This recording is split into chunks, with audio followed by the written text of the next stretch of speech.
ಮಾತುಕತೆಯಂತೆ ಮಹಾಭಾರತ ರಾಮಾಯಣ. ಅರೆ ಸ್ವಾಮಿ, ನಿಮಗೆ ಬೇಜಾರಾಗ್ತೀರಿ.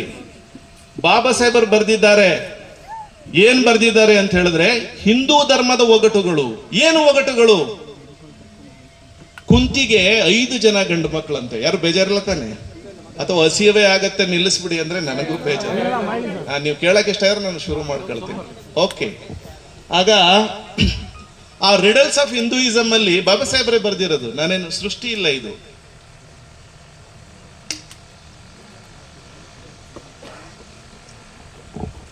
ಕುಂತಿಗೆ 5 ಮಕ್ಕಳು, 5 ಮಕ್ಕಳಿಗೂ ಒಬ್ಬರೇ ಹೆಂಡತಿ. ನಾನು ನೋಡಿಲ್ಲ, ಬರ್ಕೊಂಡಿರೋ ಪುರಾಣ ಮಹಾಕಾವ್ಯ, ಮಹಾಭಾರತದ ಮಹಾಕಾವ್ಯದಲ್ಲಿ ಬರ್ಕೊಂಡಿರೋದು. ನಾನು ಅಂತೀನಿ, ನಿಮ್ಮ ಧರ್ಮ ಹಂಗಿದ್ದ ಮೇಲೆ ಧರ್ಮ ಪಾಲನೆ ಮಾಡಿ ಅಂತ ನಾನು ಹೇಳಬೇಕು. ಬುದ್ಧನ ಧರ್ಮವನ್ನ ಪಾಲನೆ ಮಾಡಿ ಅಂತ ಹೇಳ್ತಾ ಇದ್ದೀನಿ. ಯಾಕಂದ್ರೆ it is a scientific in the globe. Buddhism is the scientific religion. United nations machine ನ ಚಾರ್ಟರ್ ನಲ್ಲಿ, ಸನ್ನದ್ದಿನಲ್ಲಿ ದಾಖಲಾಗಿದೆ. Rather than the Islam, rather than the Christianity, Jainism, Hinduism, whatever the ism, Buddhism is the scientific religion. ಸತ್ಯವನ್ನ ಸತ್ಯ ಅಂತ ಒಪ್ಪಿಕೋ, ಸುಳ್ಳನ್ನ ಸುಳ್ಳು ಅಂತ ಒಪ್ಪಿಕೋ. Don't mix each other. ಸತ್ಯ ಸುಳ್ಳನ್ನ ಬೆರೆಸಿ ಹೇಳಬೇಡ ಅಂತ ಹೇಳ್ತಾರೆ ಬುದ್ಧ. ಅದಕ್ಕಾಗಿಯೇ ಜಗತ್ತಿನ ಸರ್ವಶ್ರೇಷ್ಠ ಧಮ್ಮಗಳಲ್ಲಿ ಬುದ್ಧ ಧಮ್ಮ ಮೊದಲನೇ ಸ್ಥಾನದಲ್ಲಿ ಇದೆ. ಅದನ್ನ ಒಪ್ಕೊಳ್ಳಿ ಅಂತ ಹೇಳಿದ್ರು ಬಾಬಾ ಸಾಹೇಬ್ ಅಂಬೇಡ್ಕರ್ ಅವರು ನಿಮಗೆ. Rather than the riddles of the Hinduism, ಒಗಟುಗಳನ್ನು ಒಪ್ಪಬೇಡಿ ಅಂತ ಹೇಳಿದ್ರು. ಅರೆ ಸ್ವಾಮಿ, ಯಾರೋ ತಾಯಂದಿರು ಬೇಜಾರಾಗ್ಬೇಡಿ, ಹೆಚ್ಚು ಮಹಿಳೆಯರಿದ್ದೀರಿ. ಯಾರಾದ್ರೂ ಇವತ್ತಿನ ಕಾಲದಲ್ಲಿ 3 ಗಂಡು ಮಕ್ಕಳೆತ್ತು 1 ಹೆಣ್ಣು ತಂದ್ಬಿಟ್ಟು ಮಕ್ಕಳ ಏನೆಲ್ಲ ಹಂಚ್ಕೊಳಪ್ಪ ಇವಳು ಒಬ್ಬಳ ಅಂತ ಹೇಳಿದ್ರೆ ನೀವು ಒಪ್ತೀರೇನ್ರಿ? ಒಪ್ತೀರಾ ಹೇಳಿ? ನೀವು ಒಪ್ಪಲ್ಲ, ನನಗೆ ಗೊತ್ತು, ಯಾರಿಗೂ ಇಷ್ಟ ಆಗಲ್ಲ ಅದು. ಇದು ನಮ್ಮ ಮಹಾಕಾವ್ಯ ಅಂತ ಹೇಳ್ತಾರೆ. ಈ ನಾಟಕಗಳನ್ನ ಮಾಡಿ ಊರಲ್ಲಿ ಅಂತ ಹೇಳ್ತಾರೆ. ಮಹಾಭಾರತ ನಾಟಕ ಇವತ್ತು ಕಂಡ್ಲಂದ್ರೆ ಇಡೀ ರಾತ್ರಿ ಬೆಳಗಾನ ನೋಡೋದು ಇವರೆಲ್ಲ ಕೂತ್ಕೊಂಡು. ಸೀತೆ ಪವಿತ್ರ ಪಾವನಳು, ಮರ್ಯಾದಾ ರಾಮ, ಪುರುಷೋತ್ತಮ ರಾಮ, ಎಲ್ಲವನ್ನು ಒಪ್ಕೊಳ್ಳಿ. ಆದ್ರೆ ರಾಮನ್ನ ಇವತ್ತು ದೇವರು ಅಂತೇಳಿ ಗುಡಿ ಗುಂಡಾರಗಳನ್ನ ಕಟ್ಟಿಸಿ ಪೂಜೆ ಮಾಡ್ತಕ್ಕಂಥ ಜನ, ನಾವು ಸ್ವಲ್ಪ ವಿಮರ್ಶಾತ್ಮಕವಾಗಿ ಯೋಚನೆ ಮಾಡಬೇಕು. ದೇವರಿಗೆ ತನ್ನ ಹಿಂದೆ ಏನ್ ನಡೆಯುತ್ತೆ ಅಂತ ಗೊತ್ತಿಲ್ಲ. ರಾಮನಿಗೆ ತನ್ನ ಹೆಂಡತಿಯನ್ನೇ ಕಾಡುಗಟ್ತಾನೆ, ಪ್ರೆಗ್ನೆನ್ಸಿ ಆದ ಹೆಂಡತಿಯನ್ನೇ ಕಾಡಿಗೆ ಹೇಳ್ತಾನೆ. ನಾವ್ ಹೇಳೋದು ರಾಮಂತರ ಮಕ್ಕಳ ಇರ್ಲಿ ಗಂಡ ಇರ್ಲಿ ಅಂತ ಹೇಳೋದು. ಇಂಥದ್ದನ್ನೇ ಬಾಬಾ ಸಾಹೇಬ್ ಅಂಬೇಡ್ಕರ್ ಅವರು ರಿಡಲ್ಸ್ ಆಫ್ ಹಿಂದೂಯಿಸಮ್ ಅಲ್ಲಿ ಬರ್ದಿದ್ದಾರೆ. ಅಲ್ಲಿದಾವೆ, ಯಾರ್ದೋ ಕೈಯಲ್ಲಿ ಸಿಕ್ಕಿರ್ಬೇಕು ಅದು.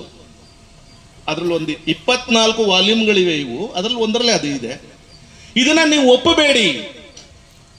ಈ ಹಿಂದೂ ಧರ್ಮ ಇಂಥ ಒಗಟುಗಳನ್ನ ಹೇಳಿ 5,000 ವರ್ಷಗಳಿಂದ ನಿಮ್ಮನ್ನ ಗುಲಾಮಗಿರಿಗೆ ತಳ್ಳಿದೆ, ಜೀತ್ಗಾರನಾಗಿ ಮಾಡಿದೆ. ನಿಮ್ಮ ಆಸ್ತಿ ಹಕ್ಕುಗಳನ್ನ ಕಸ್ಕೊಂಡಿದ್ದಾರೆ ಜಾತಿ ಹೆಸರಿನಲ್ಲಿ.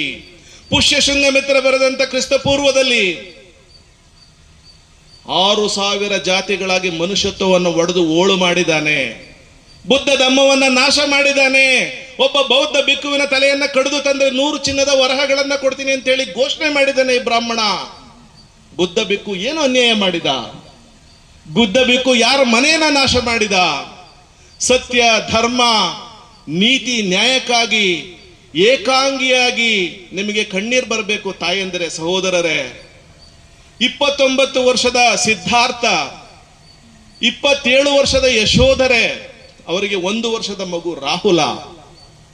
ರೋಹಿಣಿ ನದಿಯ ನೀರಿನ ವಿವಾದಕ್ಕಾಗಿ ರಾಜ್ಯವನ್ನ ತೊರೆದು ಆಭರಣಗಳನ್ನ ಬಟ್ಟೆಗಳನ್ನ ಕಳಚಿ ಸಾರಥಿ ಚೆನ್ನನ ಜೊತೆ ಕುದುರೆ ಕಂತಕ ಅದನ್ನ ಏರಿ ಕಾಡಿಗೆ ಹೋಗ್ತಾರೆ.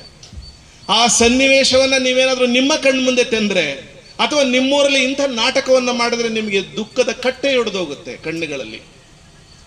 ಅಂತ ಸಿದ್ಧಾರ್ಥ 6 ವರ್ಷಗಳ ಕಾಲ ಕಠಿಣ ತಪಸ್ಸನ್ನ ಮಾಡಿ ಸಿದ್ಧಿಯನ್ನ ಮಾಡಿ ನೆರಂಜಾ ನದಿ ಅಂತ ಹೇಳಿ ಬಿಹಾರ್ಲಿ, ನಾನು ಅದು ಸೆಪ್ಟೆಂಬರ್ ತಿಂಗಳಲ್ಲಿ ಹೋಗಿ ಬಂದೆ ಅಲ್ಲಿಗೆ. ಲೋಕ ಕಲ್ಯಾಣಕ್ಕಾಗಿ ತನ್ನನ್ನೇ ತಾನು ಸಮರ್ಪಿಸಿಕೊಂಡು ಎಲ್ಲವನ್ನ ರಾಜಕುಮಾರ ಎಲ್ಲವನ್ನ ಕಳಚಿ ಬಿಸಾಕಿ 45 ವರ್ಷಗಳ ಕಾಲ ಬರಿಗಾಲಲ್ಲೇ ತಿರುಗಿ ದೇಶ ವಿದೇಶಗಳು 65 ರಾಷ್ಟ್ರಗಳಲ್ಲಿ ಬೌದ್ಧತ್ವ ಇರುವ ಕಾರಣಗಳಿಗಾಗಿ ಜಪಾನಿಗರು ಈ ದೇಶದಲ್ಲಿ ಬಂದು ದುಡ್ಡು ಹಾಕ್ತಾ ಇದ್ದಾರೆ, ಚೀನಾದವರು ಈ ದೇಶದಲ್ಲಿ ಬಂದು ದುಡ್ಡು ಹಾಕ್ತಾ ಇದ್ದಾರೆ. ಬುದ್ಧ ಹುಟ್ಟಿದ ನಾಡಿನಲ್ಲಿ ಬುದ್ಧ ಧರ್ಮ ಪ್ರತಿಷ್ಠಾಪನೆ ಆಗಲಿ ಅಂತ ಹೇಳಿ ಆ ದೇಶದವ್ರು ಹೇಳ್ತಾ ಇದ್ದಾರೆ. ಆದ್ರೆ ನಿಮ್ಮಲ್ಲಿರೋ ಬ್ರಾಹ್ಮಣರು ಮೇಲ್ಜಾತಿಯವ್ರು ಏನ್ ಹೇಳ್ತಾರೆ, ಇಲ್ಲ ಕಬ್ಬಾ ಬುತ್ತಿ ಕಟ್ಕೊಂಡು ಈಗೇನು ಸಿದ್ದರಾಮಯ್ಯ ಫ್ರೀ ಬಸ್ ಬೇರೆ ಮಾಡ್ಬಿಟ್ಟವನೆ, ಕೇಳ್ಬೇಕಾ ತಾಯಿ ಧರ್ಮಸ್ಥಳದಲ್ಲಿ ಆ ಕಿಟಕಿ ಮೇಲೆ ಹತ್ತದೇನು, ಬಾಗಿಲಿಗೆ ಮುರಿದಾಕಿ ಇಳಿಯೋದೇನು? ಅಯ್ಯಪ್ಪನಿಗೆ ಯಾರೂ ಕರೀದಿದ್ರುವೆ. ನಿನ್ನೆ ಒಂದು ಘಟನೆ ನಾನು ಮೈಸೂರಿನಲ್ಲಿ ಇದ್ದೆ. ಏನ್ ಹೇಳ್ತಾರೆ ಅಂತ ಹೇಳಿದ್ರೆ, ಒಂದು ಹೋಬಳಿಯ ಜನ ಅಂಬೇಡ್ಕರ್ ಹೋಬಳಿ ಮಟ್ಟದ ಅಂಬೇಡ್ಕರ್ ಸಮುದಾಯ ಭವನ, ನೀವು ಯುವಕರು ಅರ್ಥ ಮಾಡ್ಕೋಬೇಕು, ಕಟ್ಟಿದ್ದಾರೆ. ನಾನು ಕೂಡ ಅವತ್ತಿನ MP MLA ಗಳಿಗೆ ದುಡ್ಡು ಹಾಕ್ಸಿದೆ, 1-2 ಕೋಟಿ ರೂಪಾಯಿ ಇದಷ್ಟು. ಒಂದು ಗಲಾಟೆ ವಿಚಾರ ತೆಗೆದುಕೊಂಡು ನನ್ನ ಹತ್ರ ನಿನ್ನೆ ಬಂದ್ರು. ಏನ್ ಗಲಾಟೆ ಅಂದ್ರೆ, ಅಯ್ಯಪ್ಪನಿಗೆ ನಾವು 1 ತಿಂಗಳ ಕಾಲ ಈ ಅಂಬೇಡ್ಕರ್ ಭವನ ಬಿಟ್ಕೊಟ್ಬಿಡ್ಬೇಕು. ಯಾಕೆ ಬಿಡ್ಬೇಕಂದ್ರೆ, ಅಯ್ಯಪ್ಪಂದು ಇಡೀ ರಾತ್ರಿ ನಾವು ಭಜನೆ ಮಾಡಬೇಕು ಅಲ್ಲಿ ಅಂತ. ಕೆಲವು ಜನ ಏನ್ ಹೇಳೋದು, ಅಂಬೇಡ್ಕರ್ ಹೆಸರಲ್ಲಿ ಇದನ್ನೆಲ್ಲ ಮಾಡಕ್ಕೆ ನಾವು ಬಿಟ್ಕೊಡಲ್ಲ ಅಂತ ಹೇಳಿ. ಯೋಚನೆ ಮಾಡಿ, ನೀವು ಭಜನೆ ಮಾಡ್ಕೊಂಡಿರ್ಬೇಕಾ, ಬೌದ್ಧತ್ವದ ದಾರಿಯಲ್ಲಿ, ಬಾಬಾ ಸಾಹೇಬ್ ಅಂಬೇಡ್ಕರ್ ದಾರಿಯಲ್ಲಿ ನಡಿಬೇಕಾ? ನಿರ್ಧಾರ ನೀವೇ ಮಾಡಿ. ಇಂಥ ವಿಕೃತಿಯ ಮನಸ್ಸಿನ ಯುವಕ ಯುವತಿಯರು ಹಳ್ಳಿಗಳಲ್ಲಿ ಉಟ್ಕೊಂಡಿದ್ದಾರೆ. ಅದರಿಂದ ಹಳ್ಳಿಗಳು ಉದ್ಧಾರ ಆಗಲ್ಲ, ಹಳ್ಳಿಗಳು ಸಾಯ್ತಾ ಇದೆ. ಜನಸಂಖ್ಯೆ ದುಪ್ಪಟ್ಟಾಗಿದೆ, ಸರ್ಕಾರಿ ಸೌಲಭ್ಯಗಳು ಕುಂಠಿತ ಆಗಿದೆ. ವೈಯಕ್ತಿಕವಾಗಿ ಬದುಕಲಿಕ್ಕೆ ಇವರಿಗೆ ಸಾಧ್ಯ ಶಕ್ತಿ ಬರಲೇ ಇಲ್ಲ. ಸಮುದಾಯಗಳಿಗೆ ಏನ್ ಮಾಡಬೇಕು? ಏನೂ ಮಾಡಬೇಡ. ಬಾಬಾ ಸಾಹೇಬ್ ಬರೆದು ಕೊಟ್ಟಿರ್ತಕ್ಕಂಥ ಸಂವಿಧಾನವನ್ನ ಇಲ್ಲೇ ನೀವು ಇಟ್ಕೋಬೇಕು. ಬಾಬಾ ಸಾಹೇಬ್ರು ಇಟ್ಕೊಳ್ಳಿ, ನಾವು ಬರೀ ಮೊಬೈಲ್ ನೋಡ್ಕೊಂಡು ಕೂತ್ಕೊಳ್ತೀವಿ ಅಂತ ಅಲ್ಲಿ ಕೂತ್ಕಾಡ್ತಾವಲ್ಲ, ಹಂಗಾಡ್ಬಾರ್ದು. ಆ ಸಂವಿಧಾನ ಪುಸ್ತಕವನ್ನ ತೆಗೆದು ನೋಡ್ಬೇಕು. ಆರ್ಟಿಕಲ್ 1ರಿಂದ 395 ಏನ್ ಬರ್ದವ್ರಲ್ಲ ಅಂತ ಕೂತ್ಕೊಂಡು 10 ಜನ ಕೂತ್ಕೊಂಡು ಯುವಕರು ಯೋಚನೆ ಮಾಡ್ಬೇಕು. ನೀವೇ ಹಳ್ಳಿ ಪಕ್ಕದ ಹಳ್ಳಿಗಳಿಗೆ ಅಭಿಯಾನ ಮಾಡಬೇಕು.